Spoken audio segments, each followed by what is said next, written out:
नमस्कार, आप देख रहे हैं फाइनल पोस्ट। मैं आपका आदर्श। बिहार के राजनीतिक गलियारों में बड़ी भूचाल है और इस हलचल से ऐसा लग रहा है कि बिहार में तख्ता पलट होने वाला है। चाचा भतीजे के जोड़ी एक बार फिर साथ आने वाली है। नीतीश कुमार एनडीए गठबंधन को छोड़ रहे हैं। केंद्र की सत्ता पर भी खतरा है। आरजेडी ने कल यानी 24 घंटे बाद एक बहुत बड़ी मीटिंग बुलाई है और उस मीटिंग में अपनी सभी सांसदों और सभी विधायकों को बुलाया है। क्या कुछ होगा इस मीटिंग में, किन बिंदुओं पर चर्चा होगी, आइए हम बात करते हैं। हमारे साथ मौजूद हैं हमारे एडिटर पुरुषोत्तम कुमार। स्वागत है पुरुषोत्तम आपका। धन्यवाद आदर्श। बिहार के सियासी गलियारों में बड़ी हलचल है। क्या अगले 24 घंटों में नीतीश कुमार एनडीए का साथ छोड़ने वाले हैं? आदर्श, सियासत का जो नब्ज है उसे जिसने टटोल लिया, उसे जिसने पकड़ लिया, वो समझिए कि सियासत का महारत उसे हासिल हो गया। हम जैसे न्यूज़ चैनल बैठ करके बार बार ये चीज़ आज से नहीं, जब से सरकार बनी है तब से ये चर्चा कर रहे हैं कि सब कुछ ठीक नहीं चल रहा है, कुछ तो गड़बड़ है, कुछ तो अंदर खाने में बातें चल रही हैं। और देखिए, जिन चीज़ों पर हम चर्चा कर रहे हैं वो अब साक्षात होते दिखाई दे रहा है।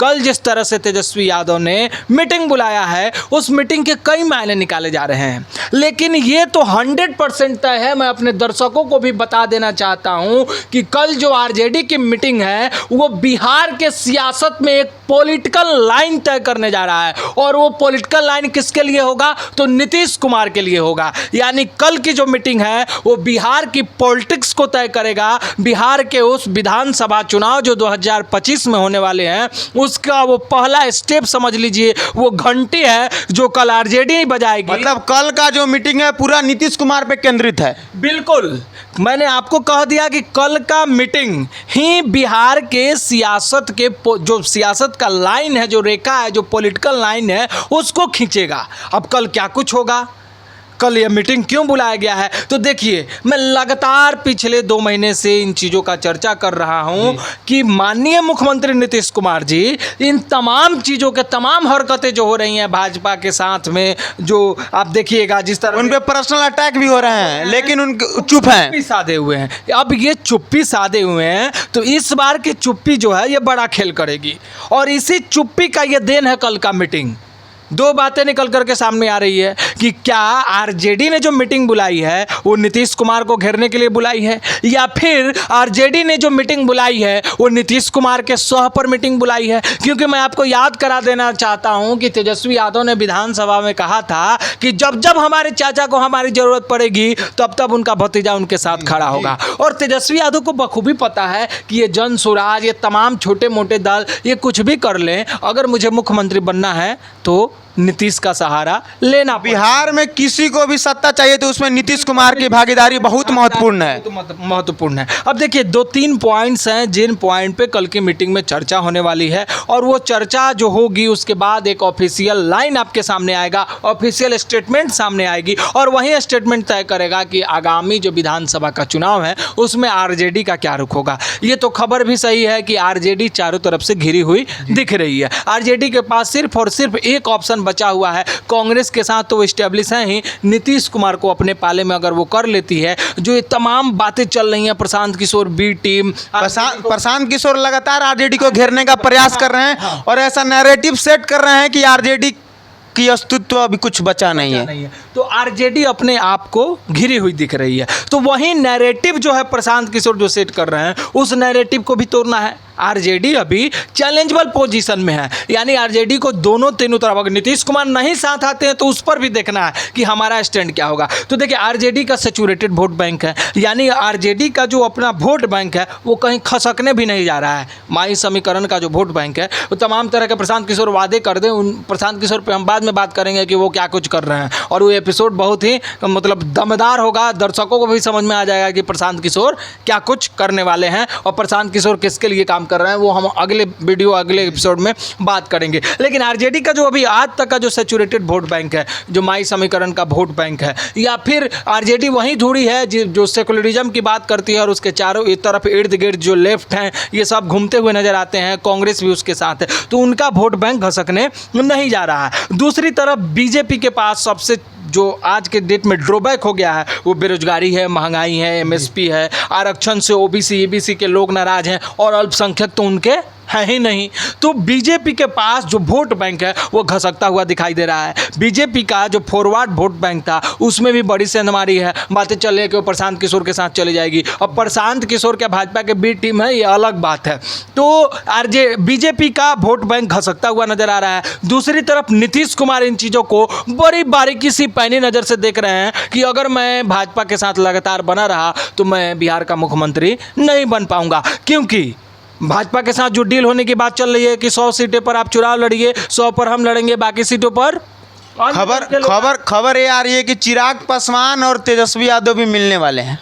तमाम खबरें आएंगी, लेकिन ये होना अभी संभव नहीं होगा, क्योंकि चिराग पासवान जो सोने की चिड़िया है, जिसको लग रहा है अंडा देने, उस पर किसी और की नज़र है। तेजस्वी यादव अवसर दे रहे हैं, मतलब ऑफर दे रहे हैं चिराग पासवान को। उससे बड़ा ऑफर चिराग पासवान के पास मौजूद है, उस पर हम अलग वीडियो में चर्चा करेंगे। अभी बात नीतीश कुमार की है। अभी नीतीश कुमार क्या कुछ करेंगे, तो देखिए 24 घंटे में एकदम क्लियर होने जा रहा है कि नीतीश कुमार क्या करेंगे, नीतीश कुमार का क्या स्टैंड होगा। तो आरजेडी का जो अपना वोट बैंक है और वो जो सेचुरेटेड वोट बैंक है, उस वोट बैंक से कभी वो कंप्रोमाइज़ नहीं करना चाहेगी। वो चाहे जितनी हिस्सेदारी उतनी भागीदारी की बात हो, उस पर काम करेगी। दूसरा बात है, नीतीश कुमार को, अगर नीतीश कुमार की अंदरूनी बातचीत तेजस्वी यादव के साथ नहीं चल रही है, यानी तेजस्वी यादव नीतीश के सह पर काम नहीं कर रहे हैं, नीतीश का बैक सपोर्ट नहीं है, तो कल के मीटिंग में 3 चीज़ों पर फैसला होने जा रहा है।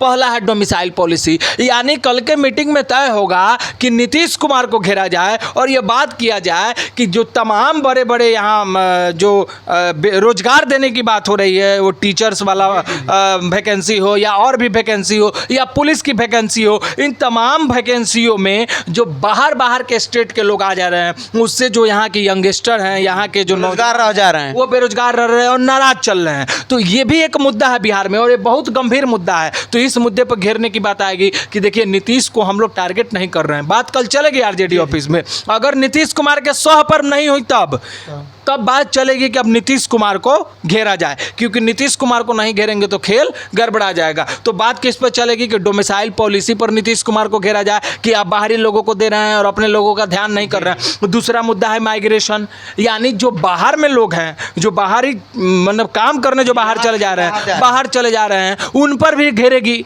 और ये बार बार घेर रहे हैं माइग्रेशन वाले मुद्दा पे प्रशांत किशोर का तो यही मुद्दा ही है कि यहाँ से बाहर नहीं भेजना है मजदूरों को। मुद्दा अगर फिर तेजस्वी यादव उठाने लगते हैं कि हाँ भाई बाहर अब नहीं जाना है, बेरोजगारी बढ़ गई है, तो ये कैसे घेरेंगे? तो ये कहेंगे कि देखिए जो लोग भी यहाँ से बाहर जा रहे हैं, अपने स्टेट से बाहर कमाने जा रहे हैं, यहाँ रोजगार नहीं है, तो कारण क्या है? दूसरे स्टेट के लोगों को आप नौकरी दे रहे हैं बिहार स्टेट में और यहाँ के लोग भुखमरी का शिकार हो रहे हैं, बाहर जाकर के पंजाब हरियाणा में काम कर रहे हैं। तो इस नीति पर नीतीश कुमार को घेरने की ये जो रणनीति होगी, इस पर काम करेगी आरजेडी। तीसरा है जातीय जनगणना। जातीय जनगणना आज के डेट में सबसे बड़ा वोट बैंक का जो जनाधार है, जो सबसे बड़ा मुद्दा बना हुआ है, वो कांग्रेस का है। और कांग्रेस इस मुद्दे से अब भटकने नहीं जा रही है। पूरे हिंदुस्तान में, पूरे भारत में राहुल गांधी ने यह कह दिया कि हमारी सरकार बनेगी तो जातीय जनगणना तो हम कराएंगे ही कराएंगे, जिसके जितनी हिस्सेदारी उसकी उतनी भागीदारी। तो ये कांग्रेस का मुद्दा है। संविधान बचाओ, लेकिन नीतीश कुमार तो इसका हमेशा से सपोर्ट किए हैं, कास्ट सेंसस का सर किए हैं, लेकिन जब हाई कोर्ट ने स्टे लगा दिया है और उन्होंने करवाया भी, करके भी दिखाया है। लेकिन 9वीं अनुसूची में जो दाखिल करने की बात है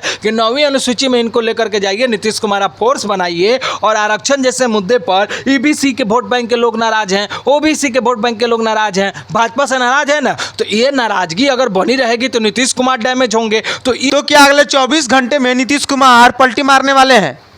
अतिशोक्ति नहीं है आदर्श। 24 घंटे बाद क्या कुछ होगा, बिहार पॉलिटिक्स के लिए बड़ा महत्वपूर्ण है। और जो लोग भी बिहार पॉलिटिक्स के तरफ, नीतीश कुमार बीजेपी के हरकतों से तंग आ चुके हैं।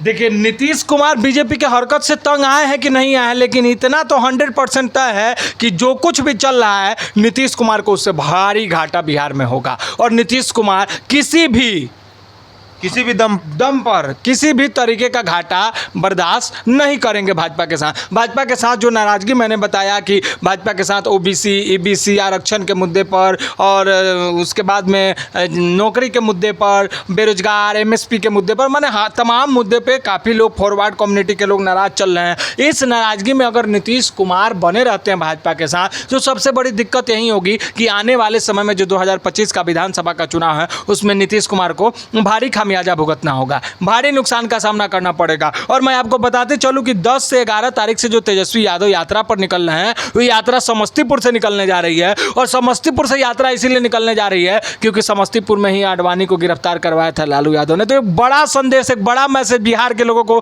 देने की तैयारी आरजेडी की तरफ से चल रही है। अब दो चीज़ों को समझ लीजिए, अगर आरजेडी नीतीश कुमार के सह पर चल रही है तो कल के मीटिंग में यह फैसला होगा कि प्रायोजित तरीके से कि हमको इन मुद्दों पर सवाल खड़ा करना है, नीतीश कुमार को घेरना है। जब हम नीतीश कुमार को घेरेंगे तो नीतीश कुमार के पास कोई चारा नहीं बचेगा, क्योंकि अभी तक आरजेडी के नेताओं या खुद तेजस्वी यादव कभी सीधा हमला नीतीश कुमार पे कभी नहीं किया है। तो अगर प्रायोजित होगा अंदर खाने में नीतीश कुमार, उन्होंने विधानसभा में भी कहा था कि आपको मेरी जब भी जरूरत पड़ी ये भतीजा आपके लिए खड़ा रहेगा। तो अगर 100 पर चल रहे होंगे तेजस्वी यादव, तो कल के मीटिंग में प्रायोजित तरीके से होगा कि देखिए चाचा अपने साथ आएंगे और चाचा का आना भी जरूरी है। इन मुद्दों पर पहले चाचा को घेरिए, चाचा को जब आप घेरिएगा तो चाचा के पास एक विकल्प बनेगा और शानदार विकल्प होगा आरजेडी के साथ आ जाना। अगर अंदर खाने में ये बात नहीं होगी तो बात सामने ये होगी कि नीतीश कुमार चुप है,